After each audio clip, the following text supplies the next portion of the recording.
Hello, lovely friends.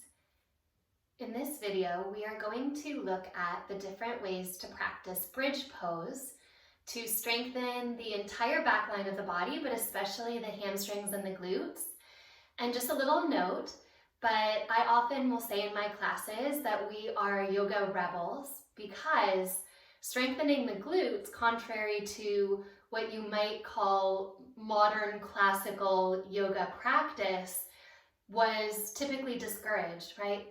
If you've been practicing for many decades, or at least for more than a decade, you might very clearly remember the universal instruction to soften the glutes, especially in back bends.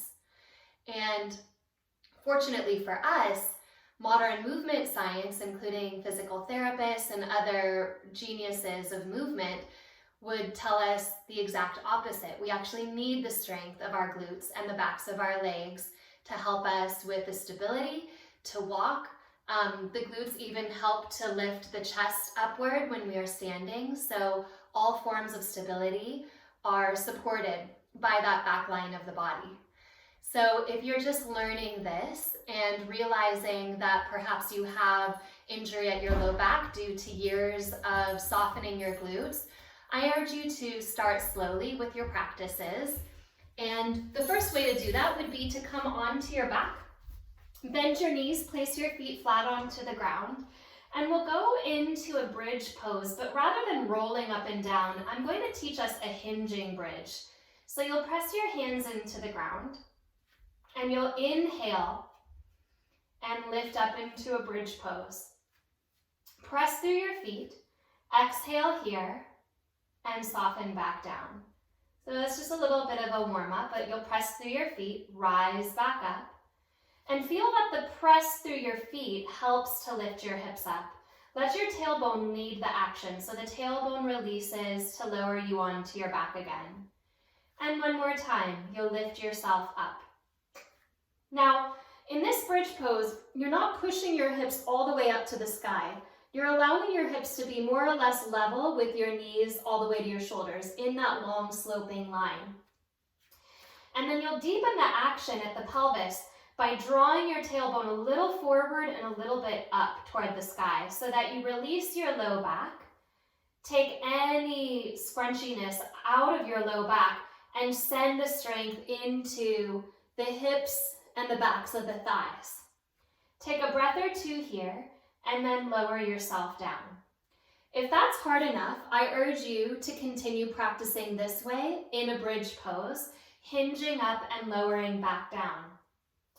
For additional support, you can always place a block or a rolled up blanket between your thighs. So it doesn't have to be a yoga prop, just whatever you have on hand, lifting up. And it's not a crush into the support between your inner thighs, it's just a gentle holding so that you are training your body to hug the midline as well as strengthen the back. So try this a few times. And the next time you feel like you want to add on, maybe with the blanket or the block, you'll lift back up. And the second variation here will be press your arms into the ground. Keep your pelvis where it is for now, and just let your heels lift up. Notice that the heels typically here want to move away from each other, so hug the outer ankles toward the midline and keep drawing the thighs all the way toward that blanket support. As you exhale, keep your pelvis where it is and press your heels to the ground.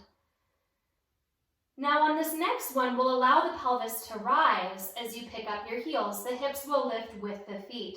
Try to keep your pelvis at that new level and squeeze your heels toward the ground without lowering your hips. Let's do that 4 more times. Lift up your heels, keep the new height of your pelvis, and then press your heels toward the ground as you continue to hug the outer ankles in. Inhale, lift the heels. Hold your pelvis right here. Exhale, squeeze your heels down into the ground.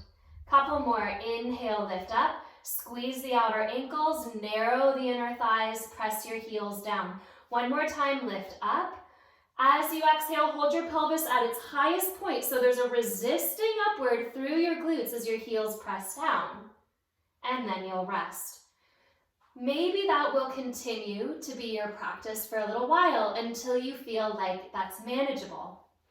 You don't want to be feeling any gripping or seizing up in your low back, your QL. That might be an indication to back off and go to a preliminary exercise like the hinge bridge. We will add on. This one does not have anything between the thighs. As you inhale, lift up. Push down into your left foot, find that deepening of your tailbone into your body, and without swiveling your pelvis, take your right foot off the ground an inch. And then step your right foot down. Push into your right foot, deepen your tailbone into your body, and pick your left foot up a little bit. And then set it down. You can shift back and forth, pick one foot up, and then another foot up. You can even play around with bringing one knee all the way over the hip in a kind of marching action here. You can even bring a knee up and then straighten the leg and place it back down. If you get really comfortable with this particular little movement sequence, I'll invite you to bring a knee up, straighten your leg, flex through your heel, and then pulse the heel up toward the sky about 10 times. 5, 4, 3, try not to tip your pelvis at all. Release that foot down and change sides. Left knee bends, you straighten it up, punch into the heel, and then pulse from your heel up about 10 times, feeling the lift at your tailbone. 5, 4, 3, 2, 1, release your foot down. Deepen your tailbone up and then lower down. Take the soles of your feet together and your knees apart. By now you should be feeling a little strengthening here. So we're going to challenge it, and we'll start this next sequence by rounding at the low back and then arching at the low back. So a little bit of releasing the sacrum in some pelvic rocks here. This might be enough for you. As a matter of fact, because you just did so much strengthening, you might even feel the muscles helping to work the action of drawing you into a tuck and then drawing you into a slight extension or anterior tilt. If you can keep yourself at the middle, release your hands to the ground and we will continue to move on.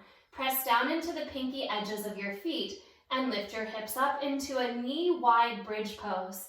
If you know this is too hard for you, lower back down and go back into those pelvic rocks in the Supta Baddha Konasana shape. Exhale, lower down. And just as we hinged in the other bridge pose, we'll hinge in this one. Squeeze the pinky toe side of your foot into the ground and lift up. Deepen your tailbone forward and into your body, and then lower down. The next one will hold, lifting up. And a word about your knees. If your knees are super healthy, you can squeeze your knees to the ground to deepen this shape. But if you're protecting your knees, you might actually pull your knees a little bit up and out of that deepest range of mobility in your body. Give yourself a full breath or two here, continuing to press deeply into the feet. And as you exhale, you'll lower back down. Step your left foot onto your mat and hug your right knee only into your chest. Take the right foot into a half happy baby with the thigh pressing just to the outside of your rib cage. Your knee is somewhere to the outside of your shoulder. Maybe at this point the left leg will straighten on the ground, but just maybe you'll keep your left knee bent. And then change sides. Right foot starts on the ground, left knee hugs into the chest. Half happy baby here. Maybe with the right leg straightening. Turn the right inner thigh toward the ground.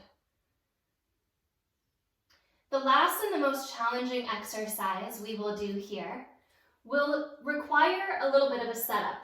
So you will take your blanket or a towel up to the top edge of your mat onto the wood. Not onto the mat, but just forward of the mat. You'll place your feet onto the blanket and lie yourself onto your back. I love to do this pose with the block supporting my low back. And when I first started practicing this, I stayed just right here in a supported bridge, feet on the blanket. And then press the blanket away until your legs are just about straight and pull back. Those of you that can really feel your thighs wanting to move outward, you might even place an additional support between your thighs to continue to draw into that midline strength.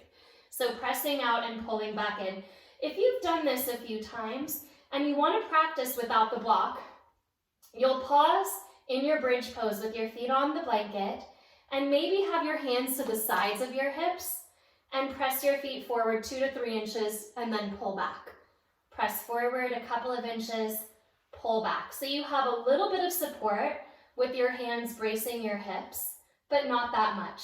And the last variation will be to find your highest bridge and press your feet out to an edge of real challenge, pulling back. Maybe about 5 of these. Feeling the reach away, the continuous lift up of the tailbone, and that sliding back and forward. Certainly the hamstrings will be talking to you. You'll be feeling that deep strength at the back of your body. Press to hold the lift and then release yourself down. Pause. Try not to counterpose anything just yet because that was a lot of strengthening there. And once you feel like your thigh bones have settled a little bit more deeply into your pelvis, you can either hug your knees into your chest or maybe take a full happy baby pose.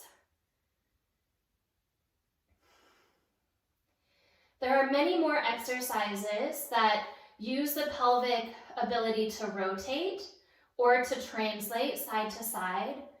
And we can cover those in some other pelvic stability videos, but these are really the main ones that you want to work on in just building that deep symmetrical strengthening at the glutes. Thank you so much. Have fun practicing. Namaste.